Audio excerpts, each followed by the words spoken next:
On this edition of the CBS Video Library of World War II, we will focus on the role of U.S. air and sea power in the Pacific Campaign.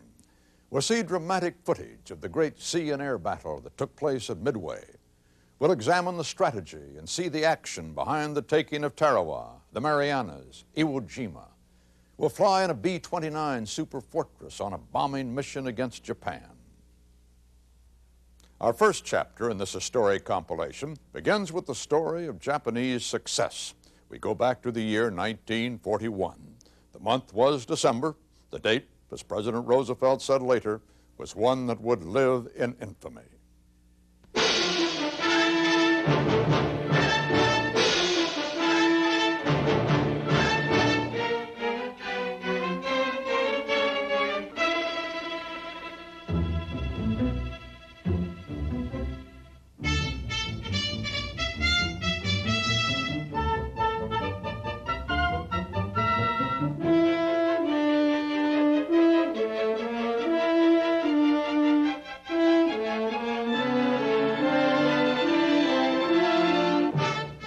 In 1941, naval strategists measure the strength of a navy by counting its battleships.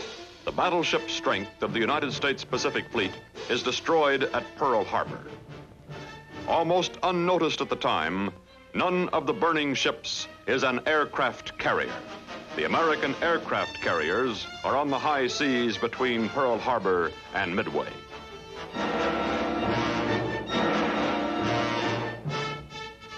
Oh, 8:40 hours, December 7th. Message from Hawaii radio to Guam, Midway, Wake to the Philippines. This is not an exercise.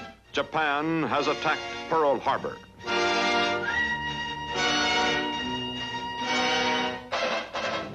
The Japanese plan of attack calls for simultaneous strikes at Pearl Harbor and the Philippines. Bad weather delays the Philippines strike for 9 hours. The Japanese expect they will have to fight their way into Clark Field, the main Air Force base in the Pacific.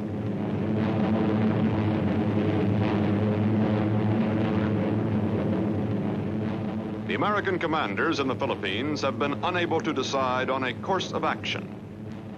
The American bombers are on the ground as the Japanese come in. Clark Field lies open, vulnerable.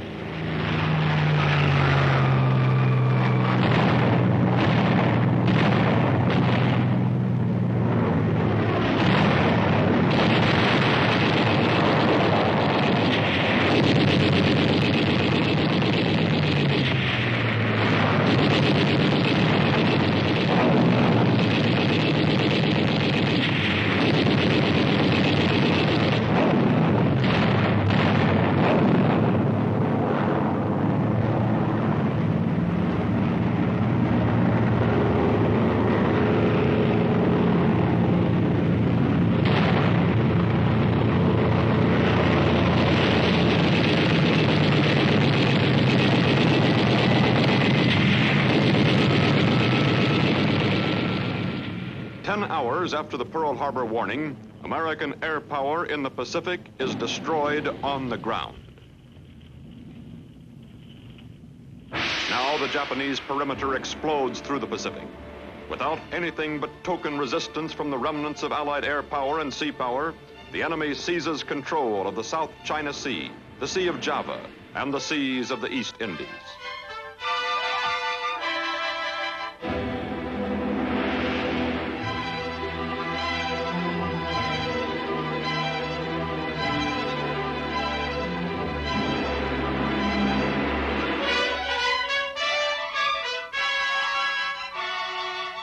The Japanese army plunges into Southeast Asia. One after another, supposedly impregnable Allied fortresses fall to the enemy.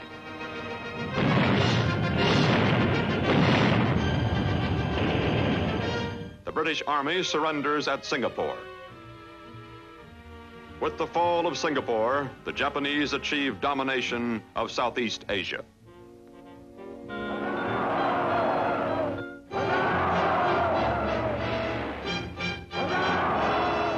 Only one battle moves slowly, the battle against the American army in the Philippines.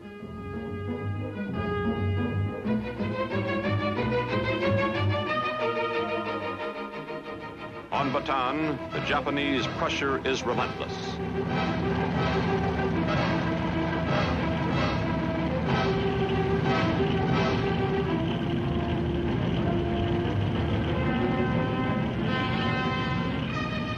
The Japanese take Manila in January of 1942.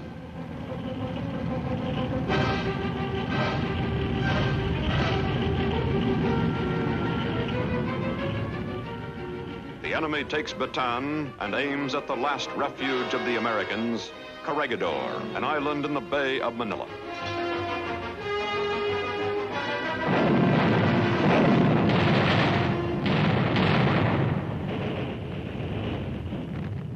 Corregidor is invaded.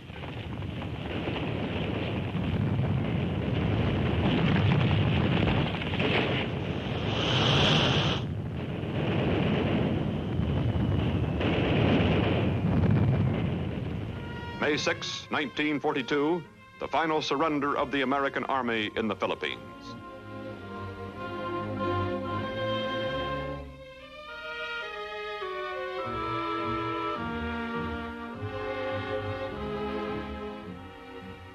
The defeated Americans began a death march to prison camps.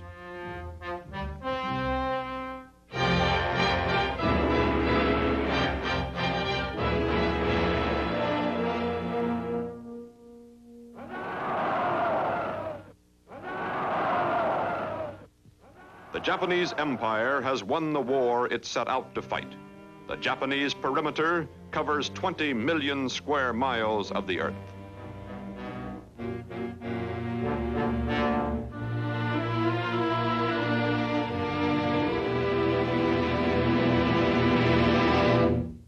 The Japanese military estimated 1 year to conquer the South Pacific. It has taken only 6 months. A small clique points out that Japan has won everything for which she went to war. It is suggested that Japan offered to negotiate peace with the United States. But the Japanese Navy rules the military, and the Japanese Navy has an inflexible doctrine, symbolized by the doors of the Admiral Togo Shrine.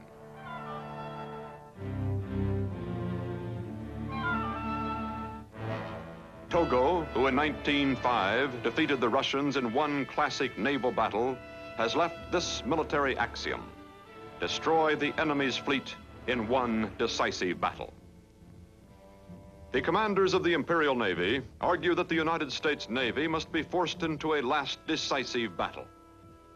Since the Americans have lost their battleships and since Japan may choose the point at which she will attack, this battle cannot be anything but a victory for Japan. This is the Japanese plan. The objectives are Midway and the destruction of the United States fleet. A later objective is Hawaii. The key to the Hawaiian Islands is Midway. The opening phase will be a surprise attack at Midway, where the Japanese expect only light resistance. The American fleet is expected to steam toward Midway after the Japanese strike. The two fleets will engage in a classic sea battle. And since the Japanese have superiority in battleships and aircraft carriers, the American fleet will be destroyed.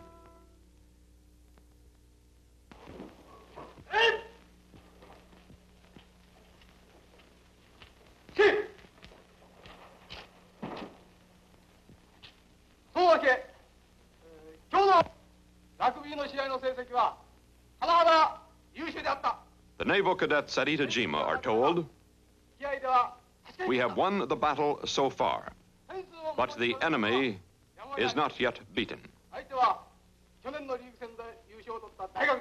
The opponent is still strong. We must meet them in one decisive struggle. You will be called upon. You must prepare yourself." The essence of a surprise attack is secrecy, and Japanese security has been compromised because the Japanese secret codes have been broken by the Americans. All messages sent to the Imperial Japanese fleet are falling into American hands. The successful decoding of the Japanese messages is the greatest intelligence victory of the war. Midway will be prepared.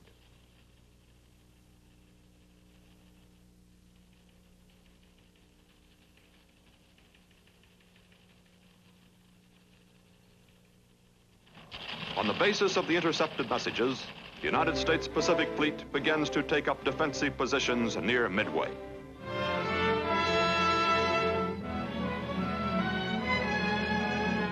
The Empire of Japan has not lost a naval battle in 300 years. The Japanese fleet will be at Midway, numerically superior in all classes of ships. But their intelligence is faulty. The Japanese believe the main strength of the American fleet is still in Hawaii or in Australian waters. The Japanese believe their attack on Midway will be a complete surprise. Hidden behind a bad weather front, the Japanese fleet moves to Midway.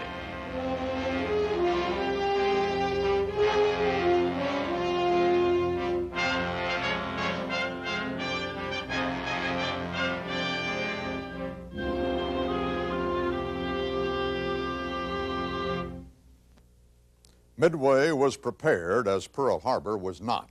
Although the Marines were outnumbered, the island was on the alert. The Air Force sends as many B-17s to Midway as the island can handle. A force of 17 heavy bombers is gathered on the island.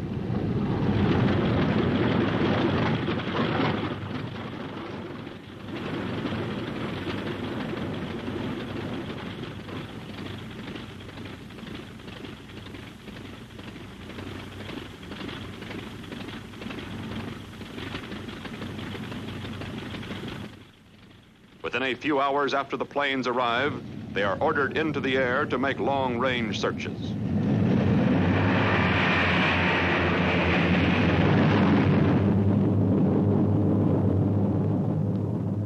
Although we know the Japanese are coming, we do not know exactly where they are.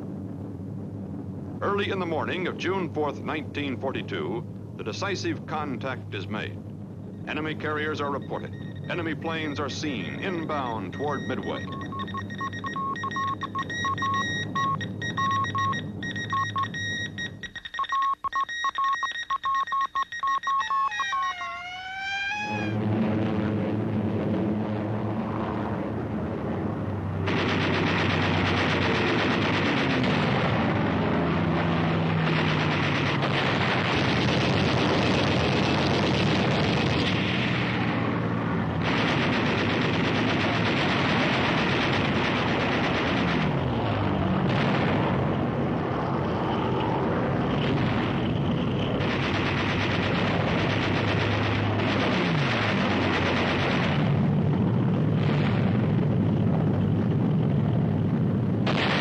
Japanese bombers cause some damage to shore installations, but the attack does not succeed.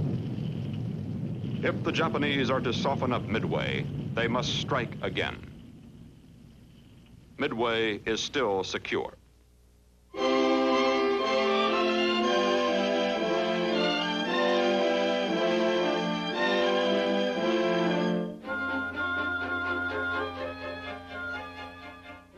Admiral Nomura knows he must launch a stronger attack against the island, but if he is to strengthen his attack force, he must use his reserves. The Japanese reserve planes are armed with torpedoes. If they are to attack Midway, bombs must be substituted for torpedoes. The Japanese admiral does not know that the American carriers are in the vicinity. He orders the change from torpedoes to bombs. While the change in weapons is being made, the Japanese carriers are vulnerable to air attack. This is the turning point of the Pacific War. Suddenly, overhead appear the carrier-based planes of the United States Pacific Fleet.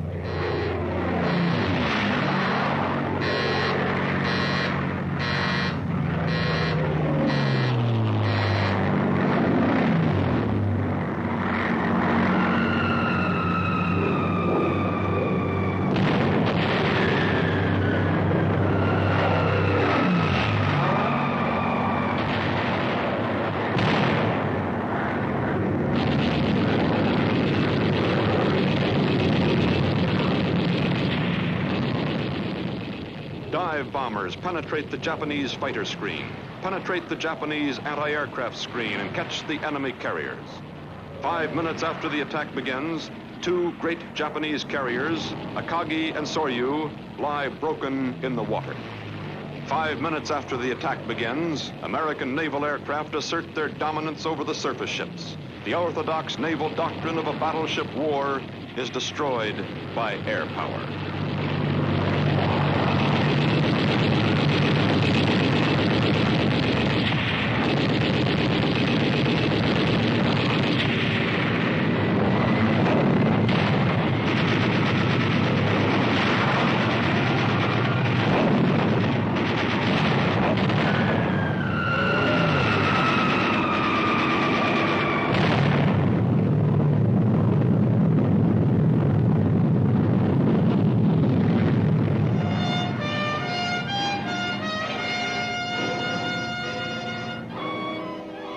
The Imperial fleet gathers for one last effort. On the enemy carrier, hear you, are the remnants of Japan's first-line naval pilots. They are told, at all costs and with all sacrifice, attack the American carriers.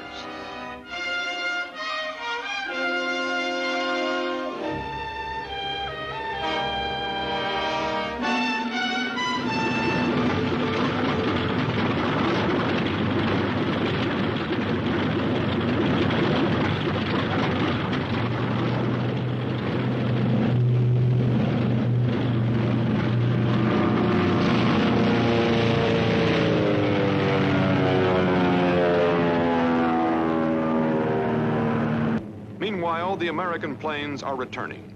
2 American torpedo squadrons have been wiped out, and the survivors, low on gasoline, have difficulty finding their ships.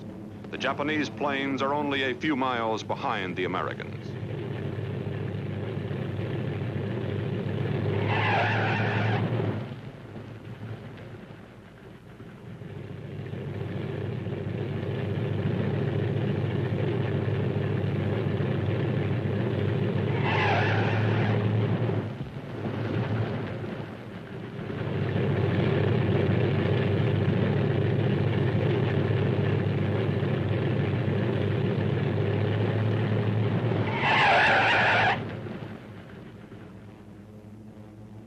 As the enemy is sighted, the American planes are waved off.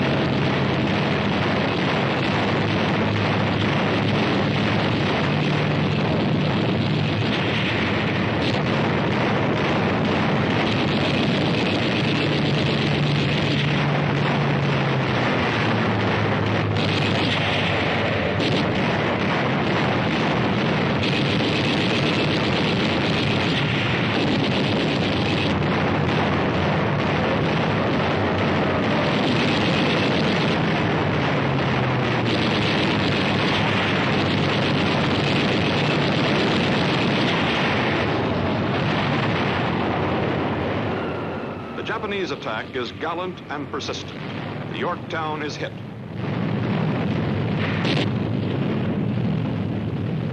Damage control parties fight to save the ship. Then the Japanese torpedoes come in. The United States will lose the Yorktown, but the Japanese will lose 200 of their best pilots, a blow from which the Japanese Navy will never recover.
suddenly as the attack began, it is over.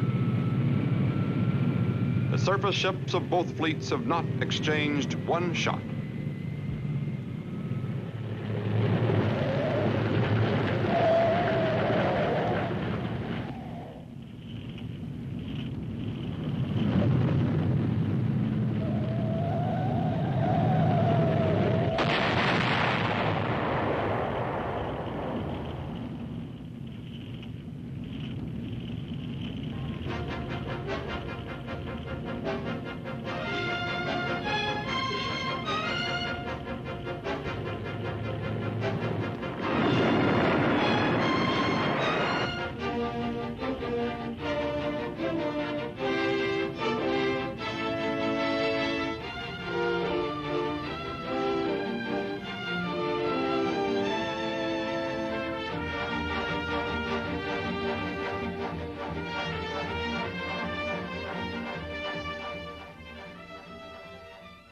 Midway remains American.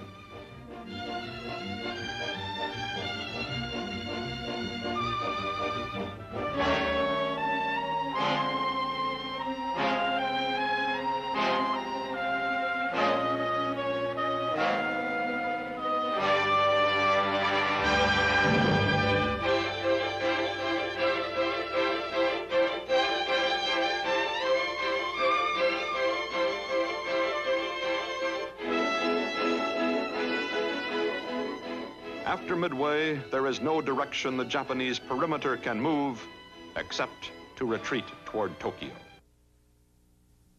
Following the Battle of Midway, the Pacific War took on a pattern that was to hold sway for the entire campaign. It was island warfare, securing stepping stones toward the Japanese mainland, bases for U.S. air power. In this next report, we look at how this pattern became established. The die was cast at a place called Tarawa.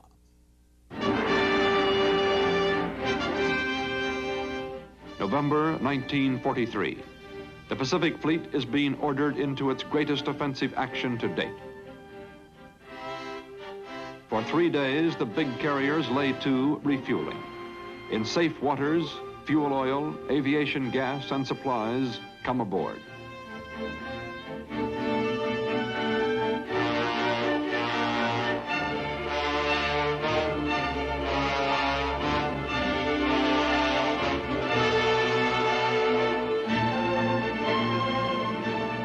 Now from Hawaii and New Zealand, from San Diego, Pearl Harbor, Samoa, and Guadalcanal, the task force assembles. The whole armada covers 50 square miles of ocean. The fleet is steaming to an island of only 290 acres, Tarawa.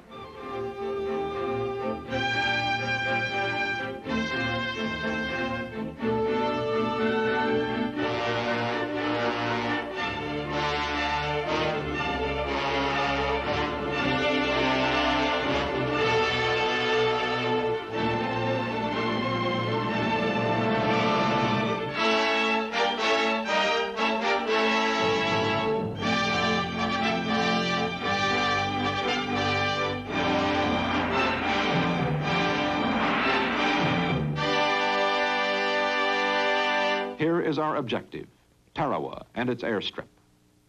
Control of Tarawa means control of the Gilbert Islands. Control of the Gilberts means bases from which we can invade the Marshalls. Control of the Marshalls means bases from which we can invade the Marianas. Control of the Marianas means bases from which we can attack Japan herself. This is the Central Pacific pattern. The center of the pattern is the American aircraft carrier. The planes are armed and ready. The Army Air Force has already bombed Tarawa. The naval carriers will finish the job. The naval pilots are told there is the suspicion the Japanese have abandoned Tarawa. Nevertheless, the bombing and shelling will far exceed anything ever done in the past. Never in the history of warfare will so much high explosive be dropped on so small an area.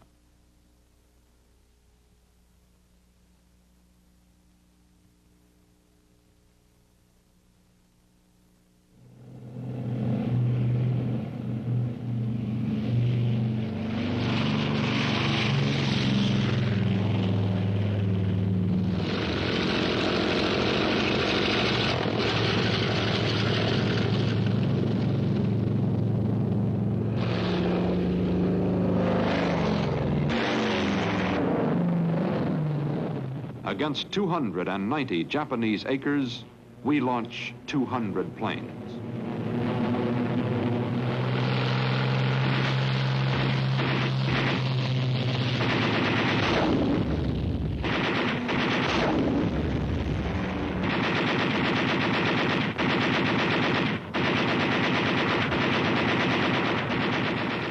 Within 7 minutes, the few enemy planes on the airstrip are knocked out.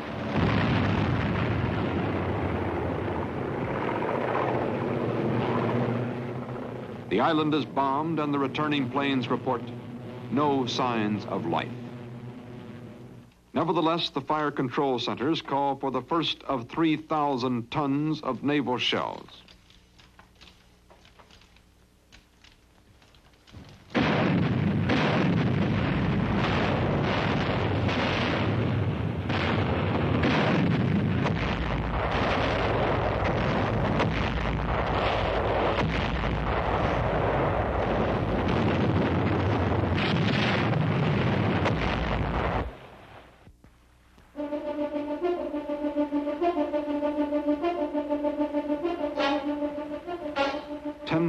Yards from the beach.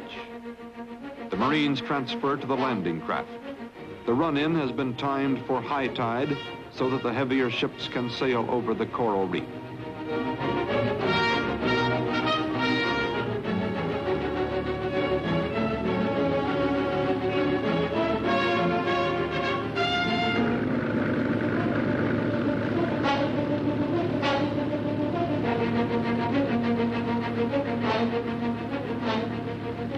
"6,000 yards. The first error is apparent. The tide is moving in the wrong direction. It is low tide, not high. But there's no answering fire from the beach. The island may be abandoned. 3,000 yards. The enemy is there.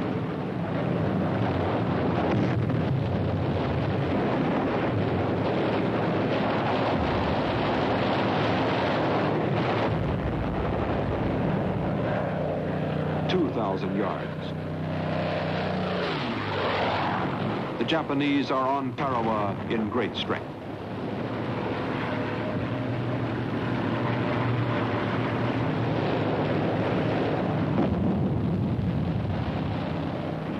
"1,000 yards. Low tide. The landing craft run aground on the coral below the waterline. There is nothing the trapped Marines can do but go ashore on foot. The troops wade to the beach line against increasing small arms fire.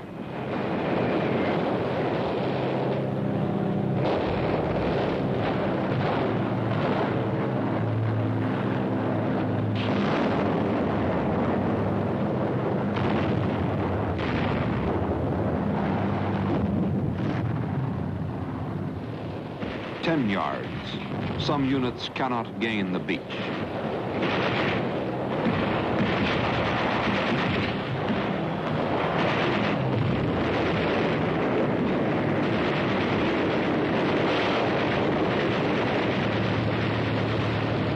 The small, narrow beachhead is only 20 yards at its deepest point.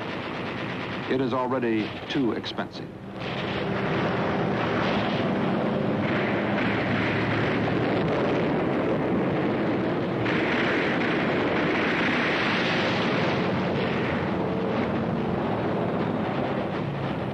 For the first time in the history of the United States Marines, this signal is sent.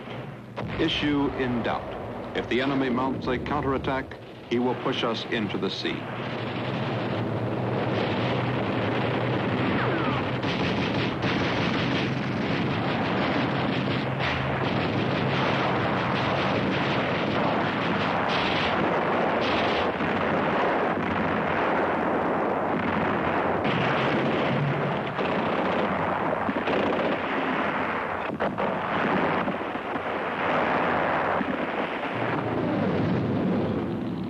On the second day, the 2nd Marine Division makes its move inland.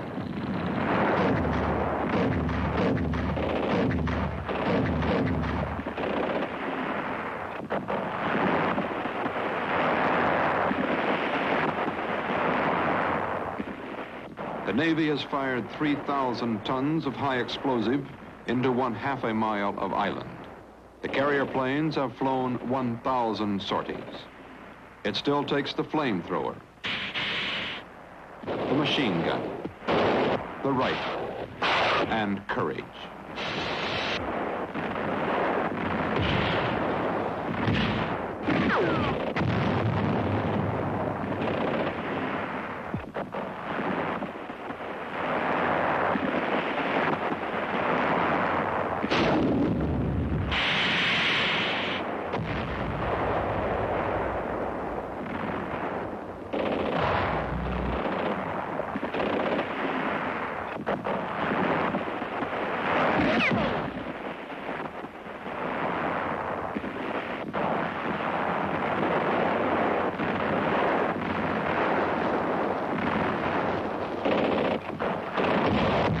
On the 4th day, Tarawa is secured.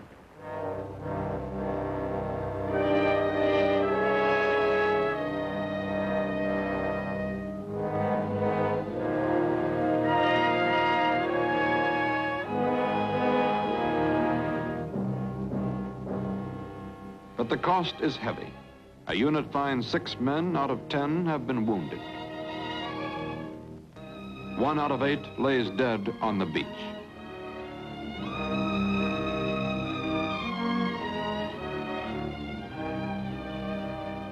The battle for Tarawa is won.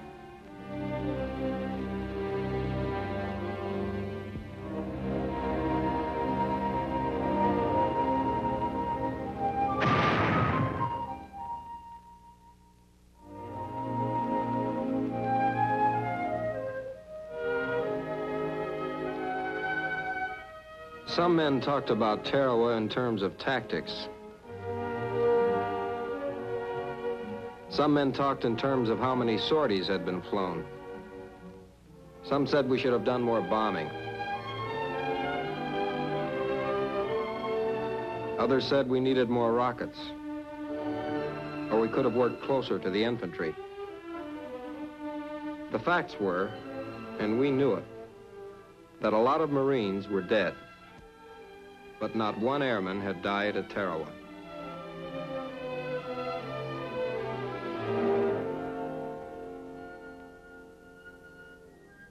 A new kind of carrier action is called for. The Japanese could not have built Tarawa into a fortress if they did not have a supply bastion deep in the Central Pacific. This supply point is the strongest Japanese position outside the home islands. If it can be neutralized, further invasions may not be so costly. The island is Truk. Truk is the Japanese Gibraltar. Truk supplies the Marshalls, the Marianas, the Carolines, New Guinea. Truk will not be invaded. Truk will be destroyed from the air.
Japanese sound detectors pick up the American planes.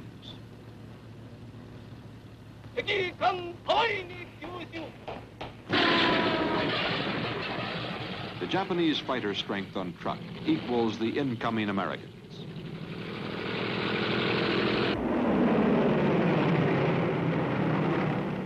The Japanese Zero is the same plane used in the attack on Pearl Harbor. The Americans are flying a new fighter, the Hellcat. Slightly less maneuverable than the Zero, the Hellcat is more rugged and can outclimb and outdive the enemy.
Once the American fighters have won supremacy, the dive bombers are sent in.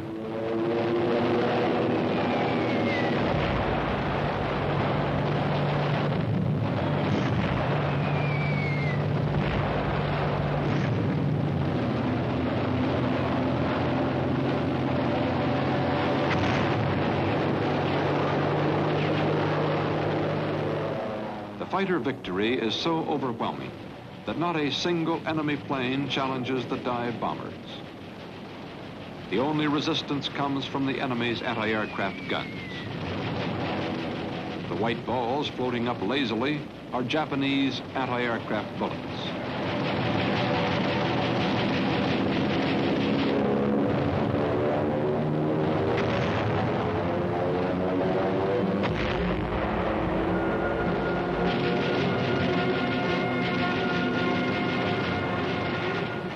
The enemy ships in the lagoon are in an impossible position.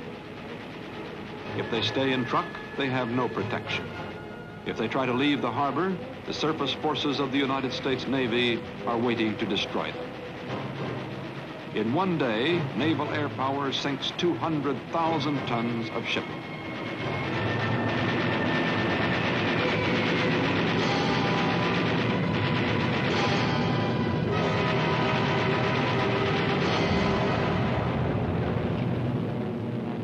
Coming home. Some planes have been holed by flak. The formations are ragged. Some are low on gas.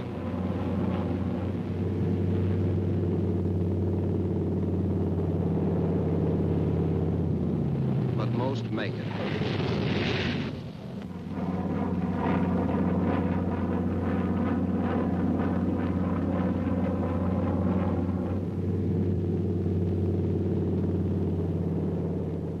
He runs out of gas just short of the carrier.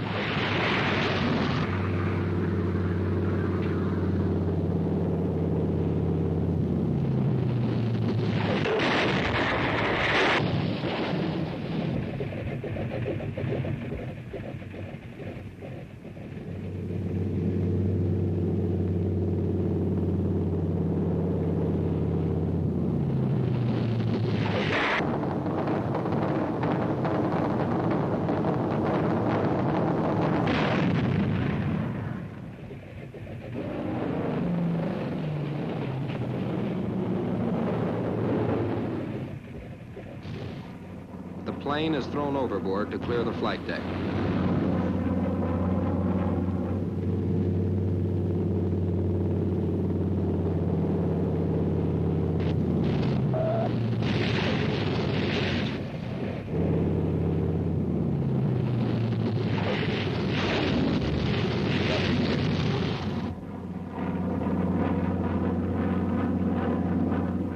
Victory at Truk is not without cost.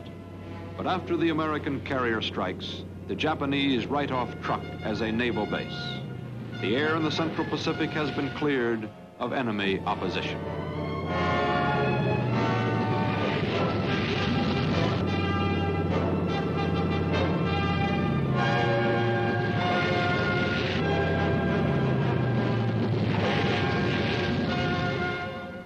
Now air power reaches to the west and to the north, toward the last islands, Japan.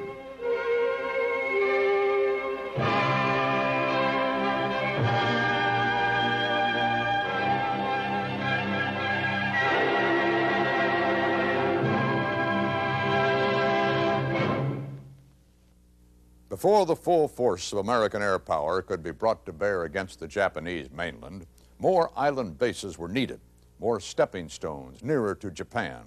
The islands known as the Marianas, Saipan, Tinian, Guam were next in line, and that's where our story takes us. We begin this chapter with a look at an airplane.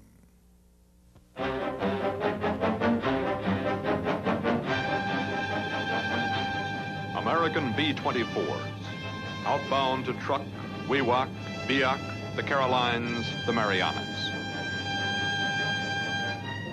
Outbound to 100 places whose names Americans never knew before the war and have forgotten since the war. The B-24, a flying gas tank, not wanted in the European theater of operations because it handles like a truck and cannot easily be flown in formation. The B-24 sent to the Pacific because it has the longest range of any American airplane. Over the vast Pacific, range is essential.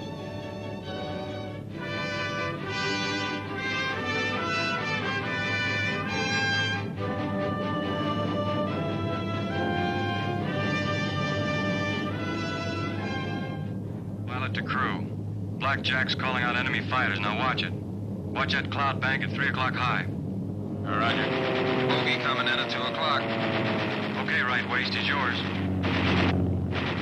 There's another one at 4. There's about 7 of them at 2 o'clock. They're turning in. Coming to you, Ergo. Pick him up when he comes by. Bandit at 3, turning into 12. Watch him, Tom. Blackjack blue to blackjack black. Bring it in closer, boy. Black straight ahead. They're wide. Phosphorus 100 feet low.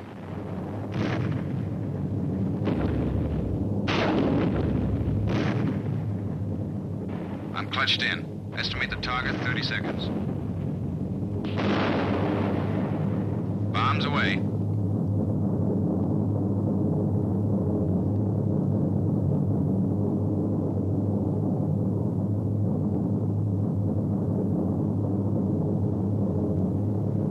Truk, Wewak, Biak, the Carolines, the Marianas. The B-24 was not designed for this kind of bombing. It was built as a strategic weapon to bomb the enemy's home industries. But in the spring of 1944, we are 3,000 miles short of Japan. The long-range bomber is the tip of our offensive spear, the longest-reaching tactical weapon in our arsenal. The B-24 strikes at Japanese shipping, Japanese supply dumps, Japanese airfields, but not yet at Japan itself.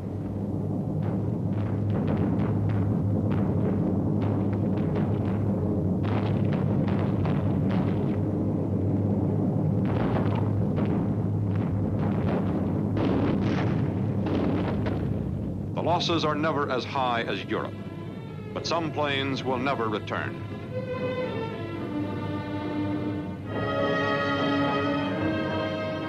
Some men will never return.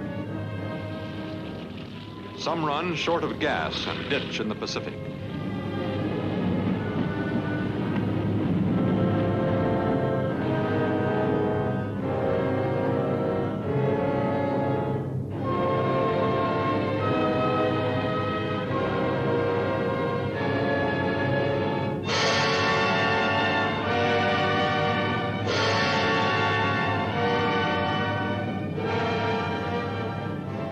Some run into trouble and try to make it into the first field they see. Wheels up, coming into a fighter base where the runway is too short for a heavy bomber.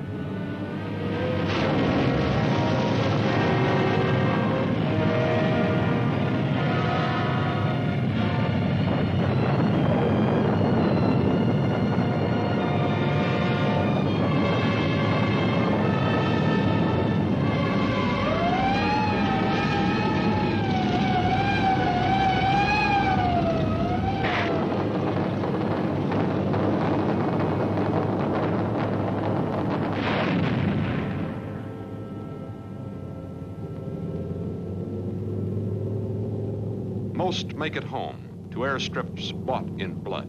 Buena Mission, Bella Lavella, Ley, Munda, 100 places whose names have been forgotten.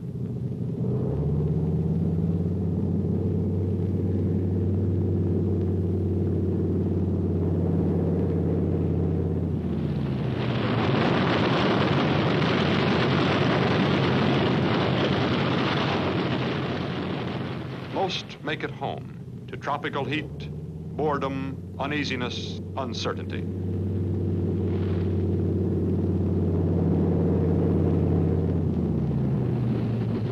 Most make it home to the bomber bases.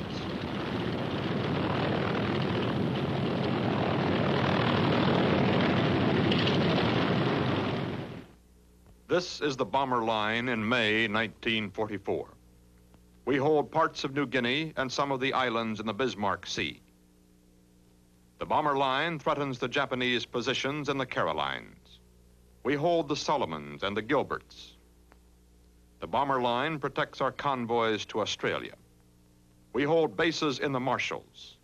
The bomber line threatens Japanese positions in the Marianas. But there is a 3,000-mile gap between our bomber line and Japan.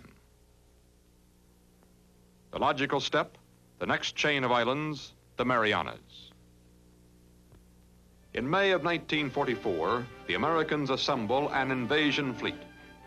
A correspondent wrote, "We have assembled 500 ugly ships and are loading them with 250,000 naval shells and more than 500,000 cubic feet of refrigerated foodstuffs. We are carrying railroad equipment for the narrow gauge railroad we expect to repair on Saipan. We've brought together 130,000 men and 10 million rounds of small arms. Saipan and the Marianas will fall because the percentages are all ours."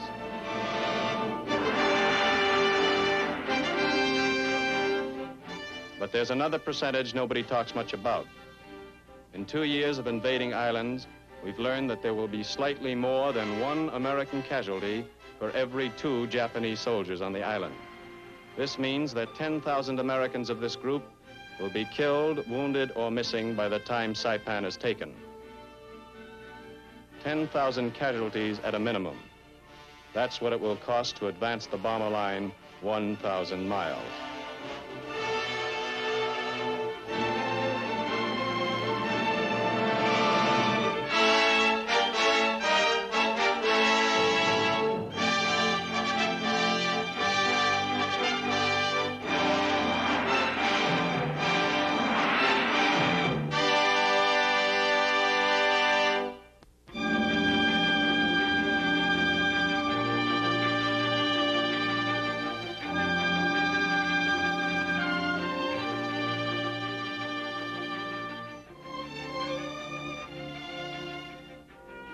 The approach to battle takes 3 weeks. During the first days, poker, crap games, speculation, conversation.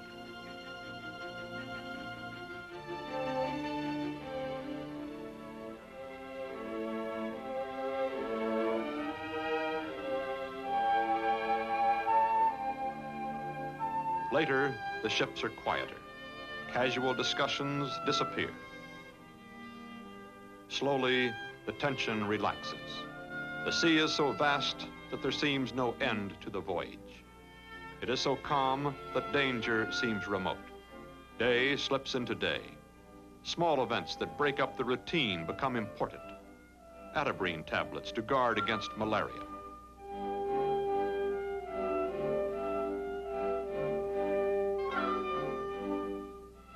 There is an old Army maxim. A good soldier never stands when he can sit, never sits when he can lie down, never stays awake when he can sleep. All hands, now hear this. The destination of this task force is the Marianas. This unit is assigned to the invasion of Saipan. Our primary objective is the Aslito airfield. Resistance is expected to be heavy. Unit commanders will make known all particulars of the order of battle.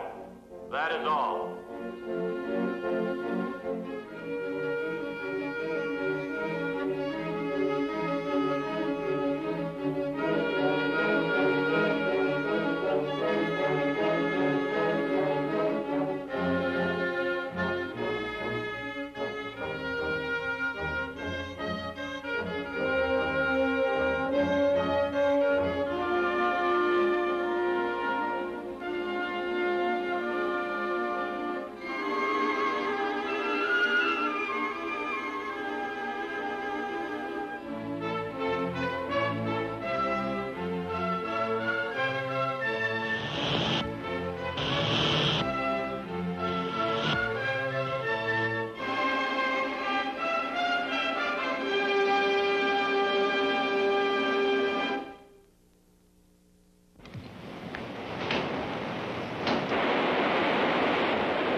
Continues for 2 days and nights.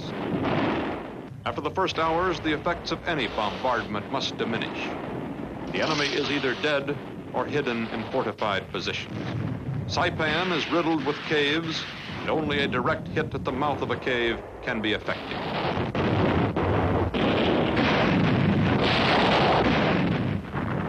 The fire is shifted to the shoreline to cover the first waves of American troops.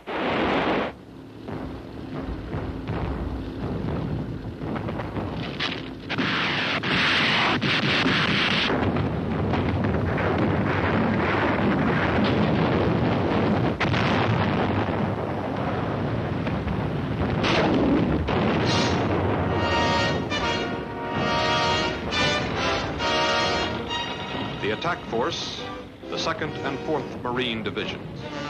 The reserve force, the 27th Infantry Division.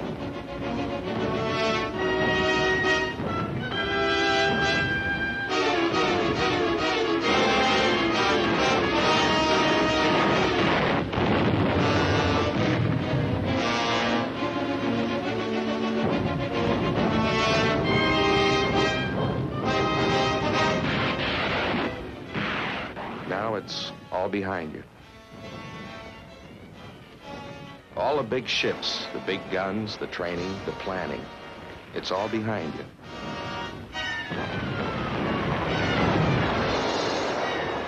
You're all alone, and in the next 10 minutes you may be dead. All you have left in the world are the 12 men in your squad. What happens to them happens to you. You're going where they're going.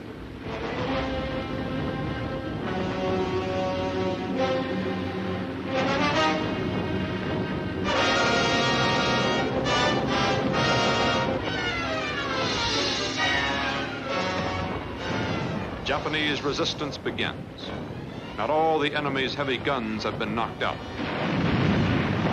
The Japanese begin to recover from the effects of the naval bombardment. Japanese artillery begins to find the range of the American landing craft.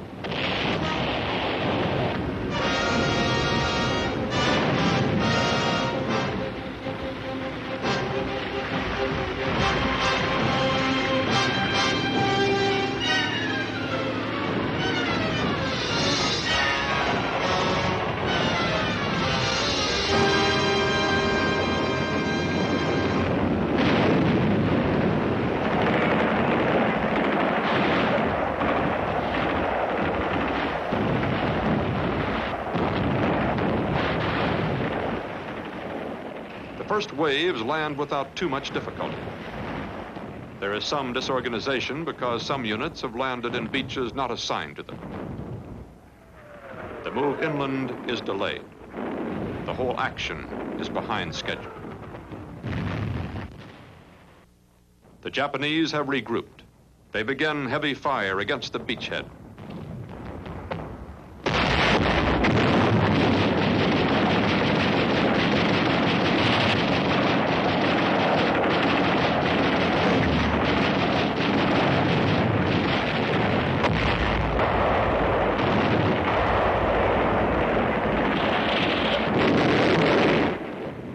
The American beachhead is 100 yards deep, but it is pinned to the sand and not moving.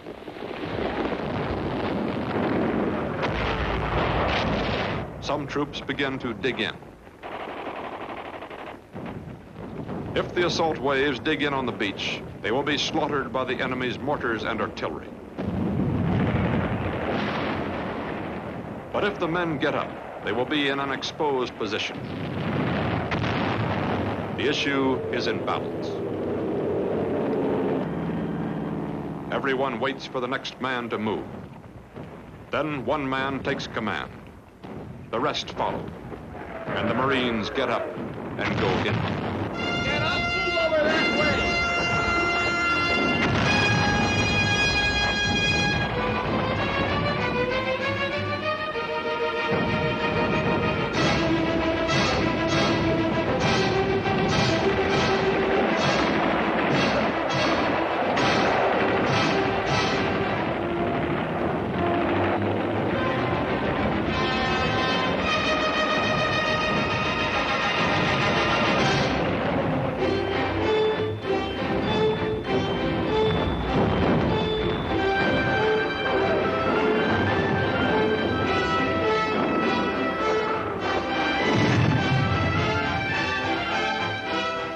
As the Americans reach toward the first airfield, Japanese resistance between the beach and the first airstrip crumbles.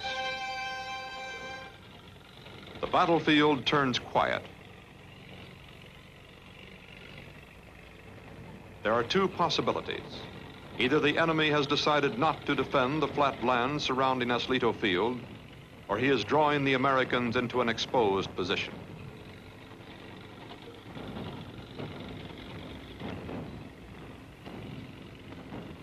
The order of the day reads, advance with caution. Secure the airfield, but be prepared to withdraw if the Japanese counterattack. Aslito Airfield is taken.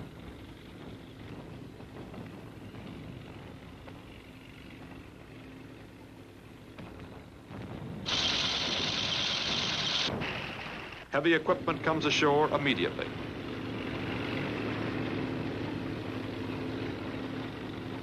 Tractors and bulldozers to clear away the wrecked Japanese equipment.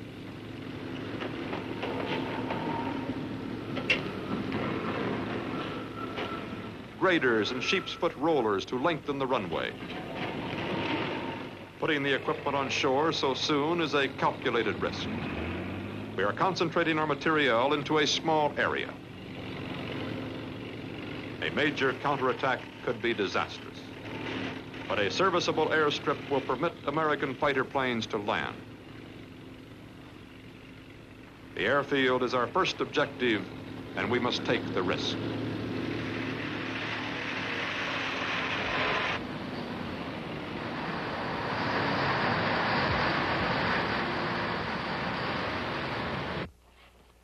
The Japanese prepare their counterattack. It is to be a maneuver without military meaning, but with great religious overtones to the Japanese themselves. A banzai charge, a suicide attack which will not end until the last Japanese is dead.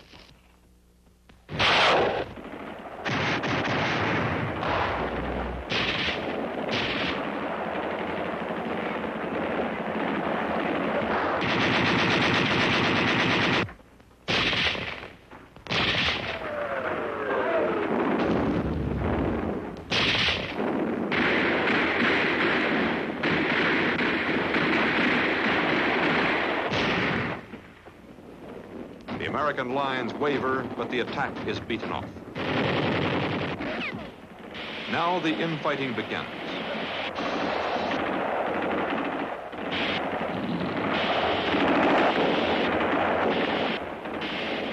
The remaining Japanese are holed up in the caves of Saipan. They will not surrender. They must be burned in their caves.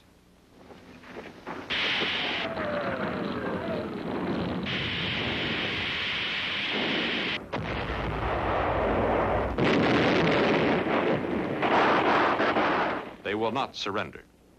They must be blown out of their caves by grenades.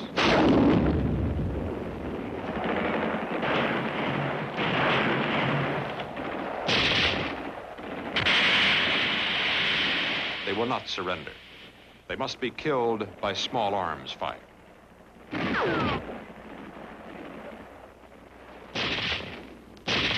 The Japanese lose 32,000 men.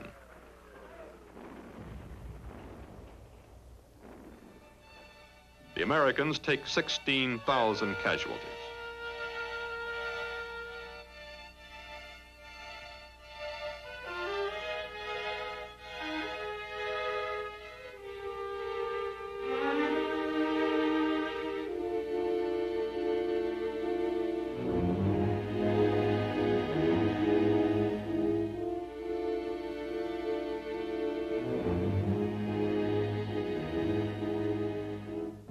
We underestimated the number of Japanese on Saipan by 12,000.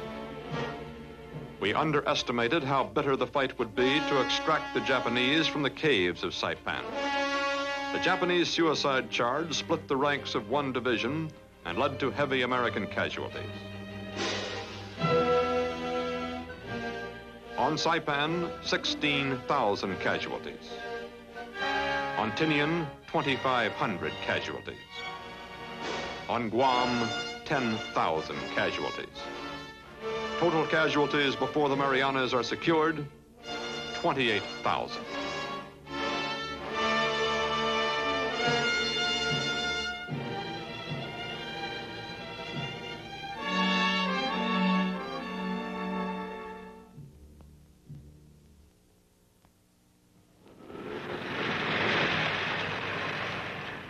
The Marianas are American. We took our losses so that we could build airstrips. We mourn our dead, hospitalize our wounded, and build airstrips. 28,000 feet of runways are being built. For each foot, one American casualty.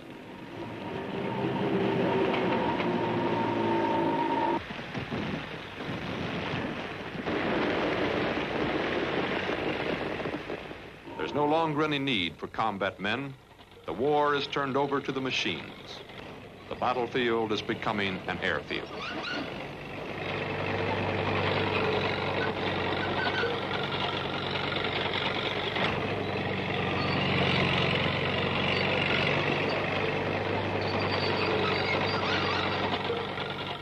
There's something special about the runways we are building. Their foundations are more than twice as thick as the runways of any bomber base ever built in the Pacific. Their width is half again as great as any strip we have ever built.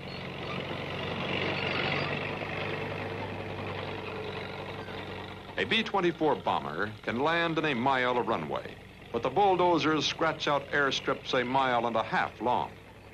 Only a handful of officers know why the extra half mile of runway is necessary.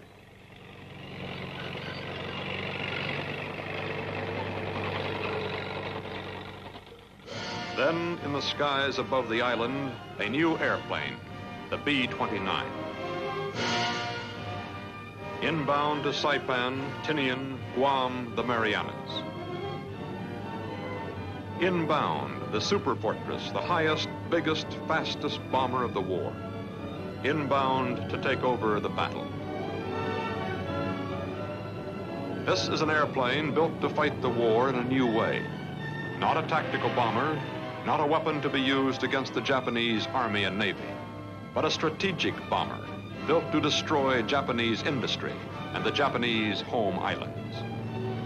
Now that the Marianas have been taken, strategic bombardment of Japan can begin.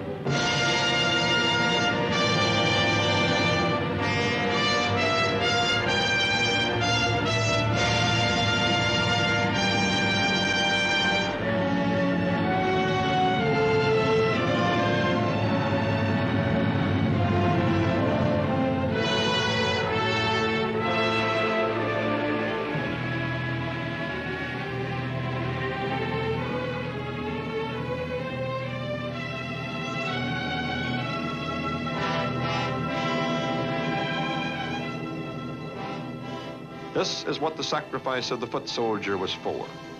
This airplane will carry the burden of the war to Japan. This airplane will end World War II.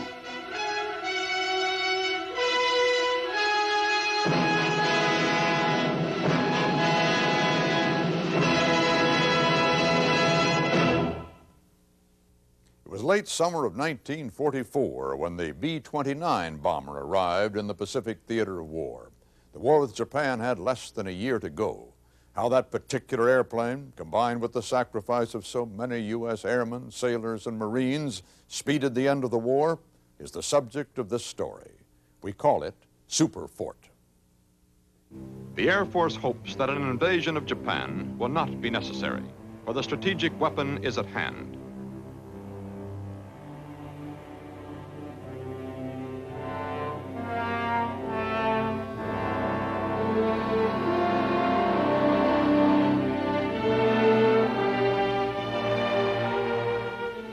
In theory, this strategic bomber should settle the issue.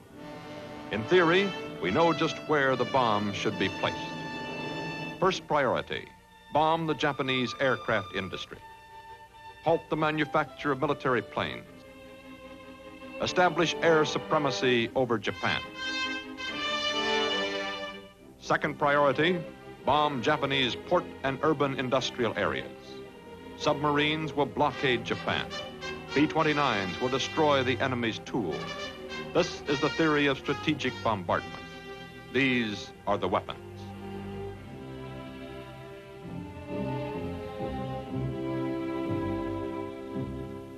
The 21st Bomber Command at Saipan is combat ready. Its first target, the Nakajima Aircraft Engine Plant, producing nearly 30% of all combat aircraft engines in Japan. For the first time since the Doolittle raid 2.5 years earlier, American bombers are flying a mission to Tokyo.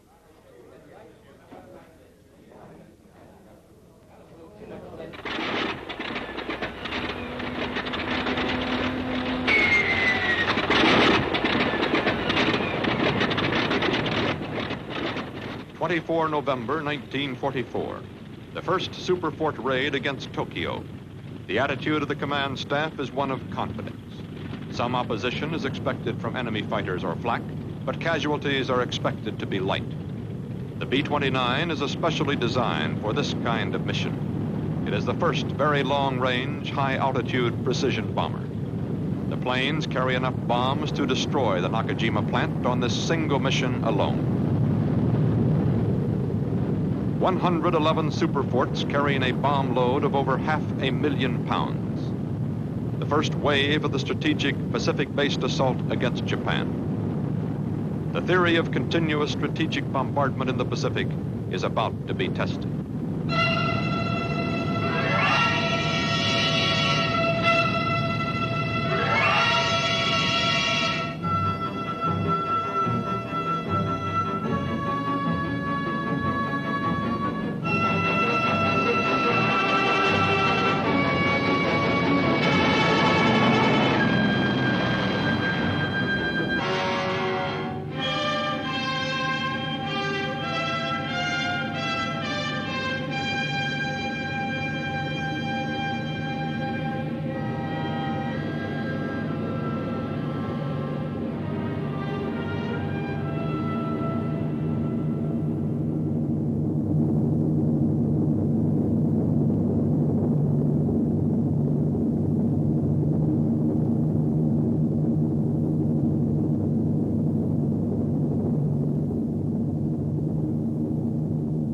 Hours out of the Marianas and still several hundred miles from Japan, the B-29s encounter a typically severe weather front and are forced to climb.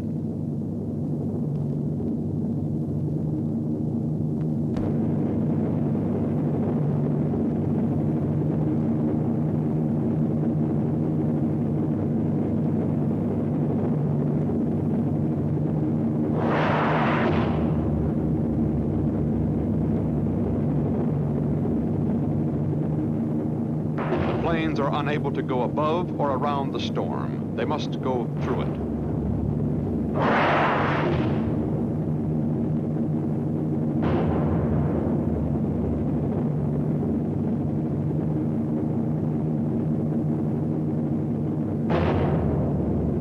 Some planes are driven so far off course that they miss Japan completely. Coming into the target, an unexpected obstacle. The B-29s are swept along by the fastest winds in any part of the world, a river of air called the jet stream. The winds increase the speed of the bombers by approximately 40%. The superforts are moving too fast for accurate bombardment. The bombardiers cannot compensate for the wind speed. The target is obscured by clouds.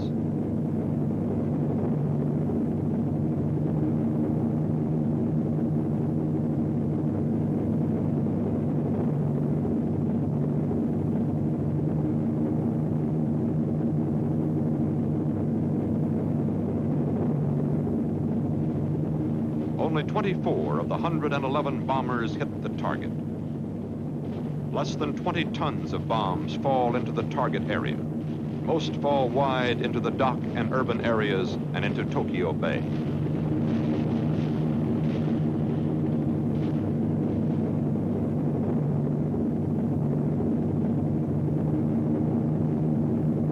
Japanese fighter defense is less effective than anticipated.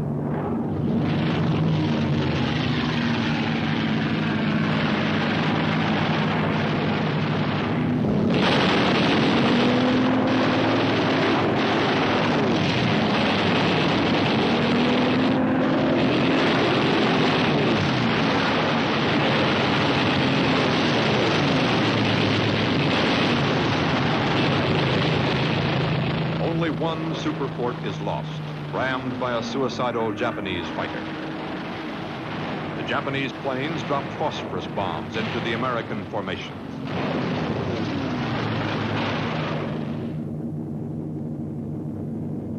The score is even. Less than 1% loss to the attacking B-29s. Less than 1% damage to the aircraft engine factory.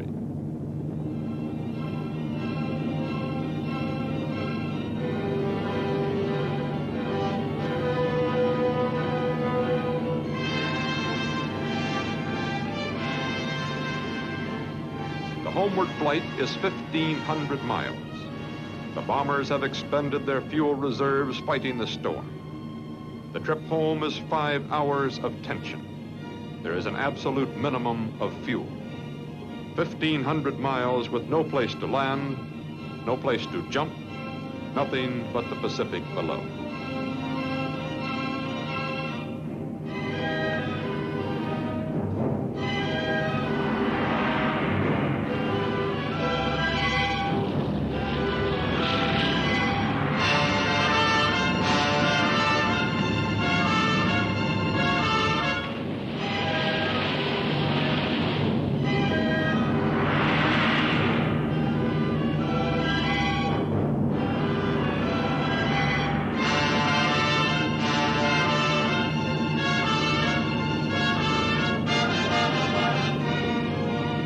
Tank by tank, the fuel gauges read empty. All tanks are almost dry when the Marianas come into view.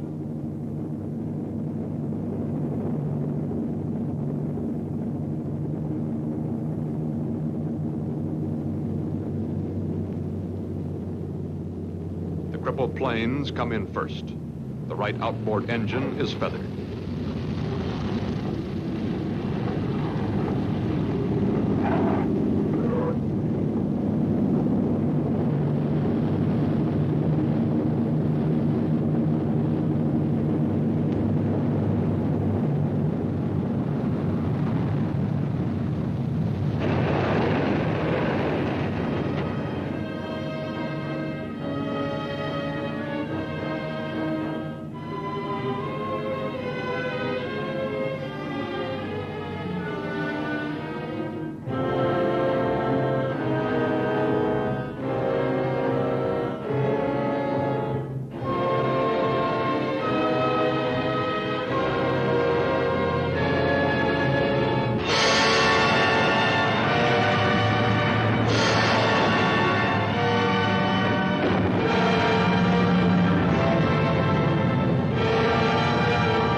During the next 3 months, this is how they will come home.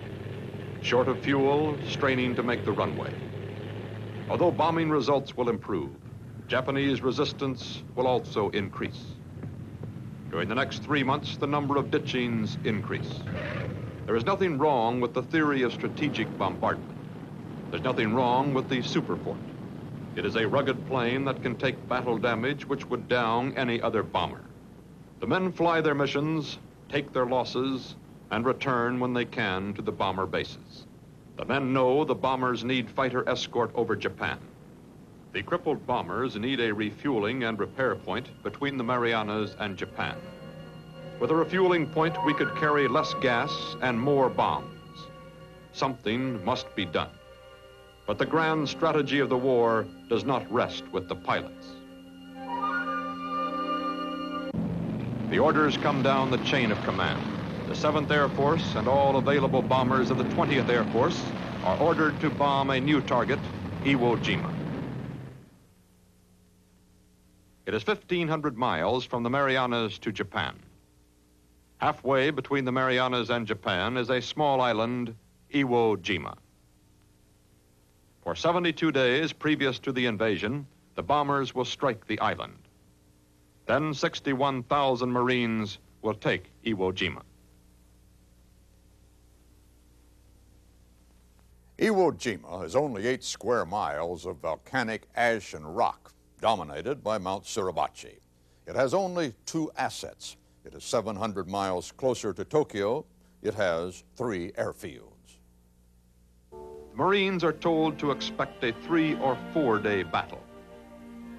The Navy will deliver a 3-day barrage preceding the landings.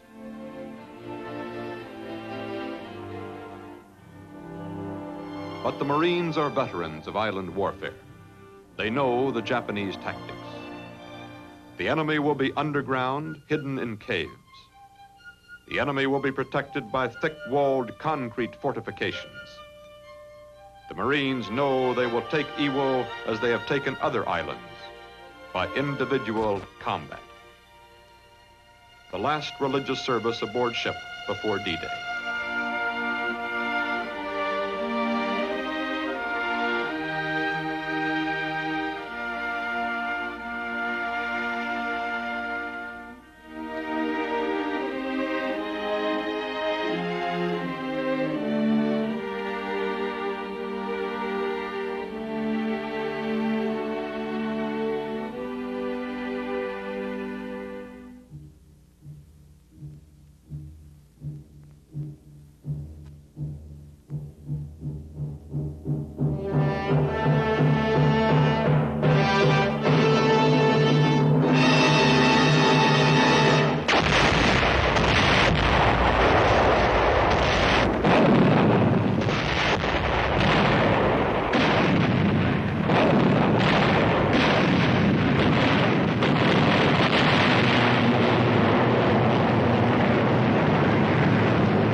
D-Day, February 19th, 1945.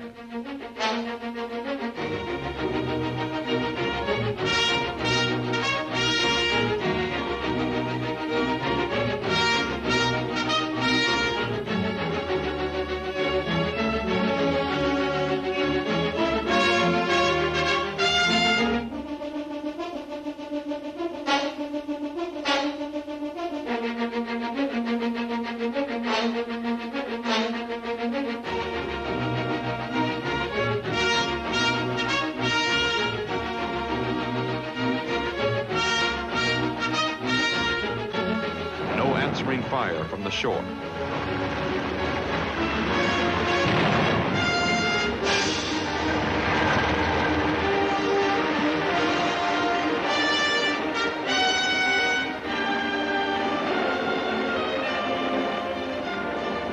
The first waves of Marines land unopposed. They cross the island at its narrowest point. Then the enemy opens fire.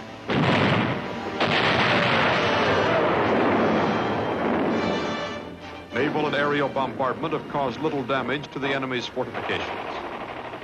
Japanese artillery and mortars are zeroed in on every foot of the island.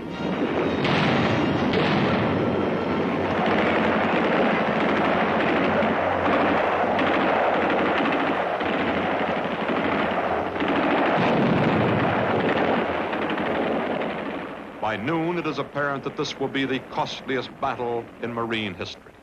By noon, casualties in some battalions are as high as 25%.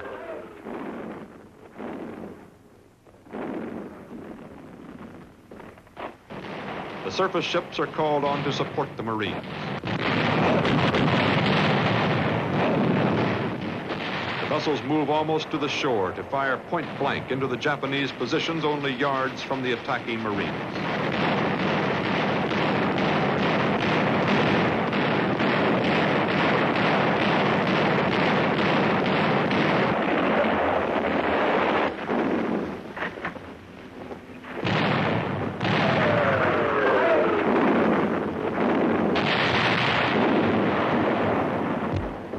A tank attack fails. There is no room for maneuver, for flanking attacks, for deception. There's only one order: move straight ahead. Take the losses and get it over quickly. It cannot be done quickly. The enemy is too well entrenched.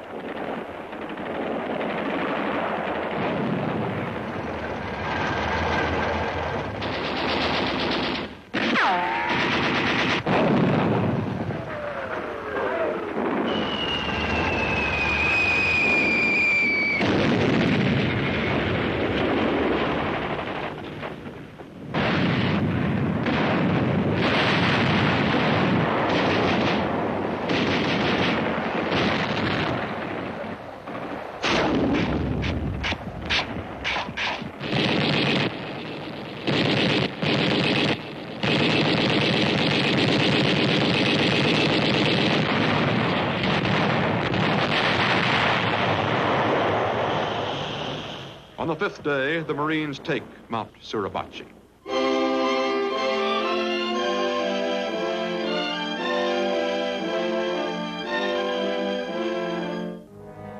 "21 days later, Iwo Jima is officially declared secure. The 8 square miles of Iwo Jima cost 19,000 Marine and Navy wounded, 6,800 Marine and Navy dead. The price is fantastic, but the price had to be paid.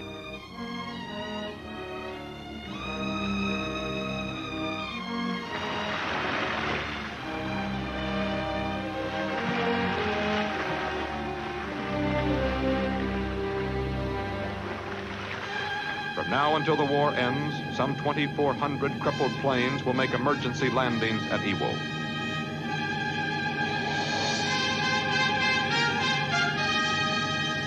$25,000 American flyers who might not have returned to the Marianas will be saved because the Marines took Iwo Jima. The first crippled superforts land even before the concrete surface has been laid.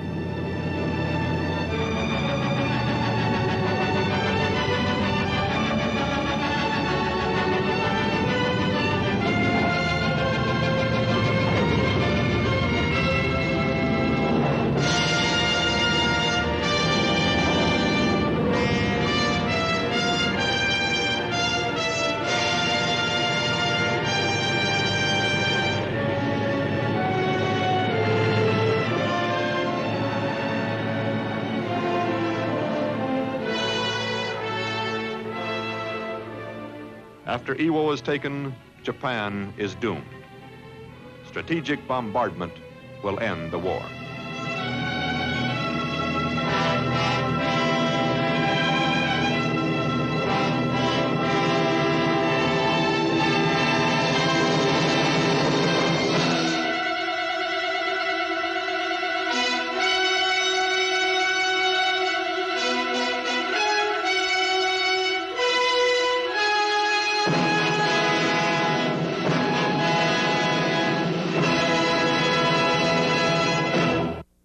Iwo Jima, Tinian, Saipan, Tarawa, Midway, a roll call of battle sites on which was played out the awesome drama of World War II in the Pacific.